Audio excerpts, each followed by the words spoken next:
সত্যি কথা বলতে আমার দিনটা শুরু হয়েছিল প্রত্যেকটা দিনের মতো ভোর 4টের সময়।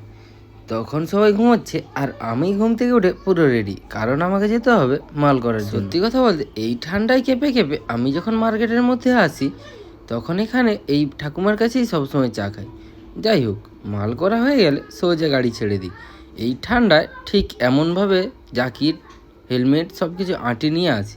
আর এদিকে সূর্য মামা উঠে গেছে, আর এদিকে চাঁদ, এদিকে সূর্য, দুদিকে দুজন একসাথে দেখা যাচ্ছে। আমার জীবনটা সত্যিই লাকি, কারণ আমি দুজনকে একসাথে দেখতে পেলাম। কে কে একসাথে দুজনকে দেখেছে অবশ্যই কমেন্টে বলতে পারো। তারপরে সোজা চলে এলাম দোকানের মধ্যে। দোকানে এসে দোকান রেডি করে চললাম হাটের দিকে, যেহেতু আজকে হাটবার অনেক রকম মাছ এসেছে। এই যে মাছটা দেখছো, এই মাছটা নতুন।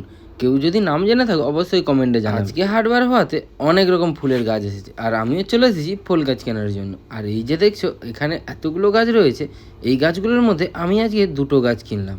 তারপর দোকানে এসে 1 কাপ চা খেয়ে নিলাম। দাদু এনেছে চা। তারপর বাড়ি এলাম। বাড়িতে এসে দেখি চিকেন রান্না হচ্ছে, আর কি আমিও লেগে পড়লাম। এই যে এখানে চিকেনের ঠ্যাংটা দেখছো আমিই খাই।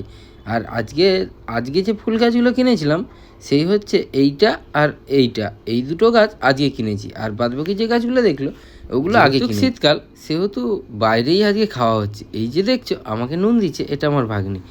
আর এখানে সবাই বাইরে একসাথে পাতা নিয়ে খেতে বসে গেছি। আজকে আমাদের ফিস্টি হচ্ছে, কারণ আজকে যেহেতু এখন শীতকাল সেহেতু এখন বাইরে রোদের সময় খাওয়াটা বেশ দারুণ লাগে। কে কে রোদের সময় বাইরে খাও অবশ্যই কমেন্টে জানাও। সে যাই হোক, আজকের মতো এতটা। আজকের মতো বা